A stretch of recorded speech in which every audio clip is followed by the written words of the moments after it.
Okay, so we've got quite a collection here today. We do. Yeah, a bunch of news reports, analyses, Hmm. and really the core of it is kind of the geopolitical situation right now, but really focusing on the U.S. kind Yeah. of internally and externally. What challenges are they facing? Yeah, it's interesting. I mean, looking at all these different sources and like looking at legal debates within the US and then also these huge shifts in international power. Yeah, Like how do those pieces even fit together? exactly, and that's what we're going to try to do today. Yeah. So, one of the first things that really kind of jumped out at me was this whole report about former President Trump and him questioning President Biden's pardons. Okay. And the reason given was because they were signed with an auto pin, Auto pen. and the source we're looking at here calls this absurd, Yeah. and says it's a clear violation of Article 2, Section 2 of the Constitution, which of course is the part that grants the president pardon power. Right. So that raises a question about like what are the boundaries of that power? Exactly. Like, can it be challenged in this way? Yeah, I mean, if you could say, oh, an auto pen isn't a real signature, then does that open the door for all sorts of challenges to anything that's been signed that way? Right. And I mean, the bigger picture is that the source is saying that this whole thing kind of signals like a fundamental disregard for the rule of law and constitutional limits within the U.S. Right. And I think there's a sense from this source that like internal strife within the US is sort of pushing people to these extreme positions. Yeah. And so if you can't even agree on like basic legal norms within your own country, Yeah. what does that say about the US on the international stage? Exactly. What kind of message does that send to the world about like reliability, consistency, things like that? Yeah, like can you trust the US to uphold agreements if they're constantly questioning their own Right. legal And foundations? the source goes even further and says that, Trump believes that he can arbitrarily alter U.S. laws, Wow. including the Constitution. That's a very strong statement. Like, You know, are they basing that on anything concrete or? well, they're pointing to like the fact that he said it publicly Right. and that this is a long-standing tradition. Right.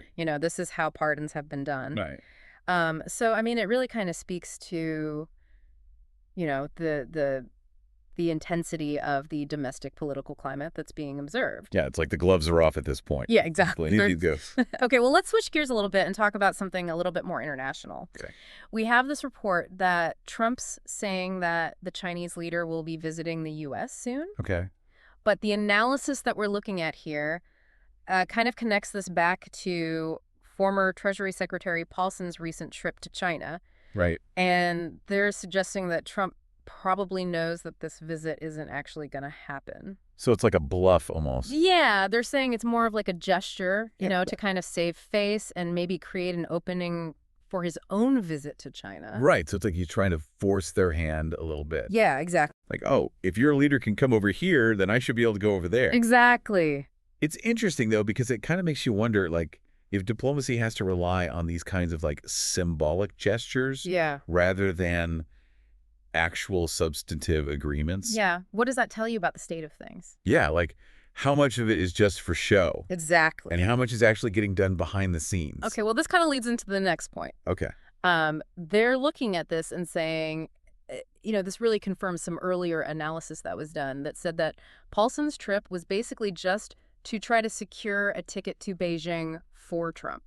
Oh, interesting. So it was like a setup Yeah. from the beginning. And there's also the historical point that they mentioned that, Trump wanted to go to China within 100 days of taking office initially. Wow. So this has been a long-standing goal of his. Yeah, it seems like it's very important to him to have this, high-level meeting. Right. It's like it's a matter of pride almost. Yeah, exactly. Like he needs to be seen as being on equal footing with the Chinese leader. Okay, well, this kind of takes us to the next big thing. Cool.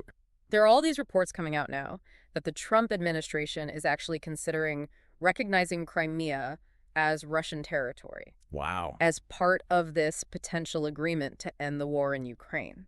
That's a huge concession. It is. I mean, what would that even mean for the rest of the world? Like if the U.S. is willing to just give away territory like that? Right. Does it set a precedent for other territorial disputes? Yeah, like what message does it send to other countries that are facing similar situations? Yes, exactly. Like China and Taiwan, for example. Exactly. And what does it say about, like, the international order that we've been used to? Yeah, like the rules-based order that the U.S. has always championed. Exactly. Is that just out the window now? And what's interesting is the source thinks that this was a deliberate leak. Oh, so it's like a trial balloon. Yeah, they're basically testing the To water. see how people react. Exactly. And they're connecting this back to an analysis that they did back in 2014 Oh, wow. when Crimea was first annexed by Russia.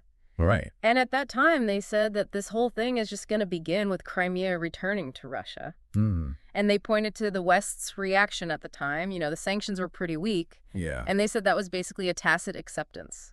Wow. So they're saying that this was inevitable all along. In a way, That's yeah. pretty insightful. I mean, do you remember that time? Like, what was the general feeling back then? Yeah, I mean, it was definitely a lot of condemnation of Russia, Right. but there wasn't a lot of concrete action. Yeah. It was a lot of talk, but not a lot of walk. Right. And the source actually quotes a Ukrainian citizen at the time who asked, like, is this the level of support that we can expect from the West? It's a good question. Yeah. I mean, if you're Ukraine and you're looking to the U.S. and Europe for help, Yeah. and all they do is impose some sanctions that don't really hurt Russia that much, Right. what are you supposed to think? Yeah. So basically, this historical perspective, I think, is really important because it's suggesting that this potential shift in the U.S.'s position Right. isn't completely unprecedented. Right. It's like they've been laying the groundwork for this for years Exactly. by not taking a stronger stance earlier on. Yeah. And what they're saying is that the Trump administration's basically signaling that they think significant concessions have already been made. Okay. And now they're just trying to pressure Russia to agree to a ceasefire. Oh, so they're trying to make it look like they're getting something in return Exactly. for something that's already a done deal, basically. Right. And it's not just Russia that they're putting pressure on. Oh, who else? The EU. Really? Yeah, because they're the ones who are really feeling the pain from the sanctions, That's true. economically. Yeah. And so they're trying to use that as leverage to get them to push for a ceasefire as well. Wow. So it's like a two-way squeeze. Exactly. They're putting pressure on Russia to stop fighting and pressure on the EU to force Russia to stop fighting. Yeah. And then, of course, the carrot that they're dangling is this temporary ceasefire agreement. Right, because everyone's tired of the war. Yeah, nobody wants this to keep going on. Especially with all the other stuff going on in the world. Right, like the global economy is already fragile enough as it is. Yeah, nobody needs another shock to the system. Okay, so let's bring Wall Street into the picture now, Yep. because they have their own perspective on all this. Right, money talks. Exactly. And according to the source, their main concern is keeping what they call the financial perpetual motion machine going. What does that even mean? Basically, it's just like the flow of capital and economic activity. Okay, so they just want to make sure the money keeps moving, Exactly. no matter what. Right. And they're arguing that that's what's driving Wall Street's perspective on all this. Okay, so where does Trump fit into that? Well, they say that he obviously wants to keep the economy going too, Right. but he's also got his own personal and political survival to think about. Right, because if the economy tanks, he's probably not going to get reelected. Exactly. So their interests are aligned in that sense. Right. But there could be some conflict there too. Oh, yeah, how so? Well, because Wall Street might not always agree with the way that Trump's trying to achieve those goals. Right, like if they think he's being too reckless or unpredictable, Exactly. that could spook the markets. And then there's this whole thing with Elon Musk. Oh, yeah, what's going on about? Well, it's being reported that Trump really admires Musk's efficiency, Okay. but he rejected his offer to fund a government efficiency department.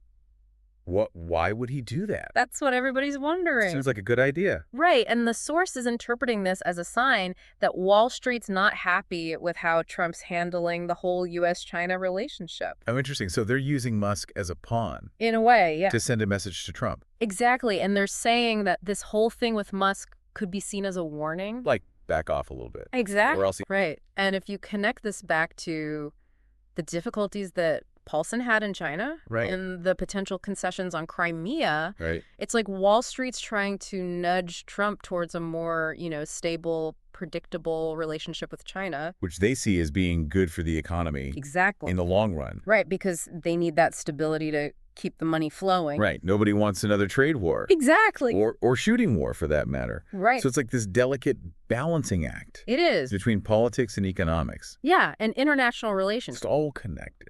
It is. Okay, let's shift gears again and talk about Southeast Asia. Okay. What's happening over there? Well, we have this whole situation with former Philippine President Duterte being arrested. Oh, wow. I hadn't heard about that. Yeah, it's causing quite a stir. What was he arrested for? It's a little unclear, but there are some allegations of corruption and human rights abuses. Oh, wow. So that's pretty serious. It is. And Senator Ime Marcos, who's the current president's sister, came out and made a statement emphasizing Philippine sovereignty and adherence to legal procedures. Okay, so they're trying to distance themselves from Duterte. Yeah, basically. And the source is interpreting this as potentially meaning that they're prioritizing justice over family loyalty. Oh, that's interesting because Duterte and the Marcos family have been allies in the past. They have. So this could be a sign of a rift. Yeah, exactly. And the concern that the source is raising is that if the Trump administration makes any concessions to China on things like the South China Sea, Right. maybe by intervening in Duterte's ICC trial. Oh, that would be a huge move. It I mean, would. the ICC is supposed to be independent, Exactly. and if the U.S. starts meddling in their affairs, Right. that could undermine the whole system. And it could be seen as a betrayal by the EU. Right, because they're big supporters of the ICC. Exactly. And it would put the Marcos Jr. administration in a very tough spot. Yeah, they're already trying to balance their relationship with China and the U.S., Right. and this would just make things even more complicated. Exactly. And it really highlights the fragility of these alliances that the U.S. has in the region. Yeah, one wrong move and it could all fall apart. And the source is very clear in its assessment that China will not negotiate a Taiwan deal. Okay, They're saying that for China, Taiwan is an internal matter. where it's a non-starter for them. Exactly. And Yeah. they're suggesting that if any discussions happen, they're going to be focused on the South China Sea. Okay, so that's where the real action is. Yeah, and they're warning about potential negative consequences for U.S. allies. Oh, like what? Well, if the U.S. starts making concessions to China in the South China Sea, Right. it could embolden China to take a more aggressive stance. And that could lead to conflict, Exactly. which nobody wants. Right. And then they throw in this like provocative thought about Trump visiting China's People's Revolution Military Museum. Oh, wow, that would be a powerful image. It would. And they're mentioning China's ongoing military advancements. Yeah, they're making it very clear that China is a force to be reckoned with. It's like they're saying don't underestimate them. Exactly. They're not going anywhere. Right. Okay, so last but not least, we've got the Red Sea situation Yeah. with the Houthis attacking U.S. ships. Yeah. And the White House put out this statement saying that they would stop their strikes if the Houthis halted their attacks. Okay, so like a tit-for-tat kind of thing? Yeah, But the source is saying that the Houthis rejected that offer, they did. and they're continuing to attack. Yeah. So that puts the Trump administration in a really awkward position. It does because it makes them look weak. Yeah, like they're not in control. Right. And it undermines the perception of U.S. military dominance in the region. Right, because if the Houthis can stand up to the U.S., who Yeah, else can? Exactly. And they're pointing out that the U.S. failed to weaken the Houthis during the previous administration. Oh, really? Yeah. There were even rumors of U.S. aircraft carriers being challenged. Wow, so this isn't a new problem. No, it's been going on for a while. And it seems like it's only getting worse. Yeah. And the source is analyzing the possible motivations behind the U.S. strikes. Okay. They're saying that maybe they were trying to show goodwill towards Netanyahu. Oh, right, because he's a close ally of Trump. Exactly. Or maybe they were trying to demonstrate control over the shipping lanes. Right, because that's a vital economic artery. Yeah, but they're arguing that the Houthis have basically shattered that intention. Yeah, they've called their bluff. Exactly, and they're drawing a comparison to China's military capabilities. Oh, right, because China's been building up its military for years. Yeah, and they're saying that this is just another example of how the balance of power is shifting. Away from the U.S. Away, yeah. So what's the takeaway from all this? Well, the source is basically saying that all of the U.S.'s internal problems, Right. like the economic weakness, the military maybe not being as strong as it used to be, and the potential diplomatic isolation, Right. they're all contributing to these external difficulties. So it's like a vicious cycle. It is. And they're saying that the stakes are incredibly high for the current administration. Yeah, if they don't get a handle on these problems, things could get really bad. Exactly. So I think that's a good place to wrap things up. Yeah, so to summarize what we see today is that there's a lot of pressure on the United States, both internally and externally. Yeah. And this pressure is leading to some pretty drastic actions. Yeah. Like questioning the legitimacy of presidential pardons. Right. And considering recognizing Crimea as Russian territory. Right. And it seems like a lot of this is driven by a desire to maintain the U.S.'s position in the world. Yeah. But it's also creating a lot of instability and uncertainty. Exactly. And it makes you wonder how all of this internal political strife is affecting U.S. foreign policy. Right, like is the U.S. even capable of making rational decisions anymore?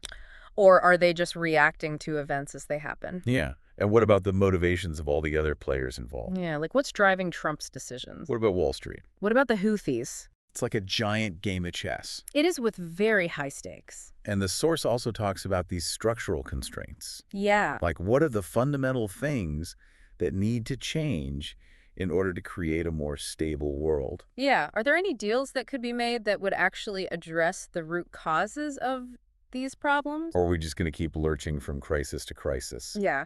And if actors like the Houthis can challenge the U.S. so effectively, Right.